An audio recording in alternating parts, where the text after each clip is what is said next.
Ombi langu kwenu ni kwamba kama mmemwamini hiyo miaka yote, tangia akikuwa mbunge, akakuwa waziri, akakuwa senator, na waomba kutoka kwa moyo wangu wote kwamba mumwamini kwa miaka hii 10.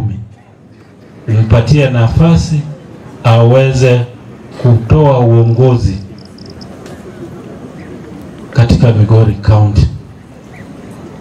Hawezi kuambia mtu hafanyi kazi baada ya mwaka mmoja ama 2.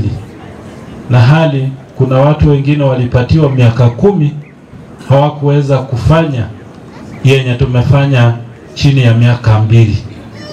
Najua sehemu nyingi zimeweza kuona uongozi wa county kwa miaka 2 wakati governor na mimi tumeingia kwa ofisi, kuliko vile wengine walikuwa zaidi ya miaka 10.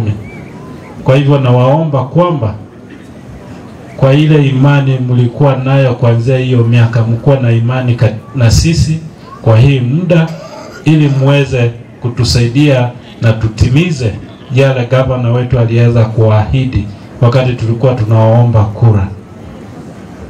Mimi naamini governor kwamba ile ahadi ambazo alitoa katika wananchi wa Migori, tukiomba kura zenu, atayatimiza chini ya miaka 5, na wakati tutarudi 2027 pia tutakuwa na mengi ambayo tutaweza kumalizia na mengi mazuri ambayo tutaweza leta.